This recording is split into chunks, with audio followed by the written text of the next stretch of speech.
Well, Megan, it's a big couple of games ahead, starting on Sunday against Rangers. Second and then third place teams in the league. Are you looking forward to it? Yeah, as always, I think it's great to come up against teams like Rangers and stuff like that. So I think it's going to be another good challenge for us. It's something that, as a club, we're looking forward to. So I think we just have to go out there and play our best and see where that takes us. This is your kind of fourth full season, fifth year at the club, taking out the kind of abandonment season we had. Used to the top of the table of games, but now it's kind of a three-horse race. I guess that must be a really exciting feeling that the game's grown a heck of a lot in the last year or two. Yeah, it has. Like, you can see the investment that for talking St Rangers and Celtic have put into their squads. Like, you can definitely see the players that they've brought in has helped that. You can see that other clubs are trying to get there as well, which is good. I think it's only going to develop the women's game up here in Scotland. So I think if we just get all teams investing in their squads, we'll definitely see a difference in the league. So hope it continues and keep the standards up as much as we can. Absolutely. And talking of one of those teams kind of building at the moment are probably Spartans. We played them last weekend. It was an excellent first half, 3 goals up, and then a completely different second half. You're kind of involved with it. Can you explain the kind of how the game seemed to change? It seemed to kind of be almost twist, particularly in those last kind of 20, 25 minutes. Yeah, you could see the first half we're kind of firing all cylinders there. We got the 3 goals, we got to put ourselves in a good position. And then the second half, standards kind of dropped slightly. We all thought that anyway. And we kind of dipped in performance. So I think it's just trying to get used to each other again, and because there's so many changes and stuff, it's just trying to get used to players and playing round about people, especially like we're working on that in training. So it's definitely just trying to get to know each other a little bit more, which is good. But we're now starting to get that time, and the games are coming thick and fast. So hopefully that will, fingers crossed, it'll work for us. Yeah, and that thick and fast kind of May that we're going to have this week, we haven't had a game.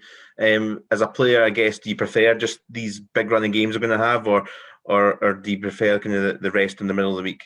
I prefer them just to be thick and fast, to be honest. Personal opinion. I just think you've not got time to then dwell on the past. I think about the last game, it's just all focus on the next game that comes along, and focusing on the present moment in time, which is good. So I think sometimes when you've got too much time in your hands to think about stuff, you start overthinking. So yeah, for me, I think it's better to just have the games flowing as quick as we can. I guess you'll experience with that now as well, especially when City are playing Champions League games that you're used to playing Wednesday, Sunday.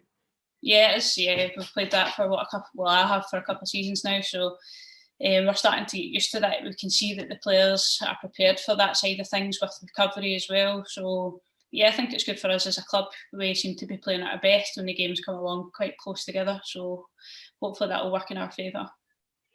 This is the week, though, that there has been no games. Is this maybe the week where it's actually quite good to kind of build up to what is a big game on Sunday?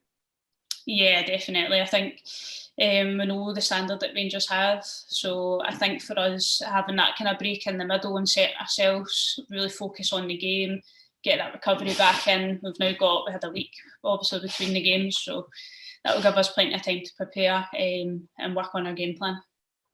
And what is the kind of things that the squad and yourself have been looking at ahead of Sunday, and the kind of challenges that they'll face? Well, we know they're going to be strong. I think if we just focus on the things that we want to work on, work for each other as a team, I think that will definitely put us in the right direction. And with the new players that have came in, there's been a brilliant kind of restart since the lockdown. Is there a kind of sense of that the kind of result in December, the reverse game, was kind of a bit of a freak result in terms of kind of where the squad was at, and there was injuries and a bit thin. Now there's a full squad of kind of 23, 24 players now. Yeah, I mean, you can see how low in numbers our squad was back then. Had a lot of people out with injuries, like you said.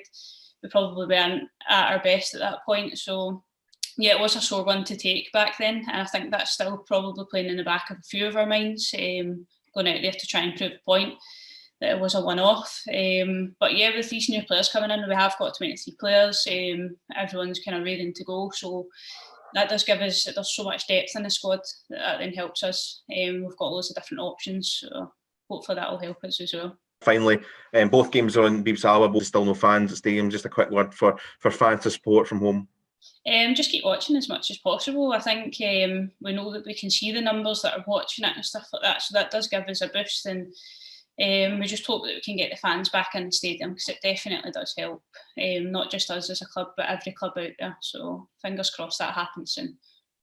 Yeah, absolutely. Hopefully we're supporting at home. Well, good luck on Sunday, and hopefully it's 3 points. Thank you. Thanks very much. Cheers.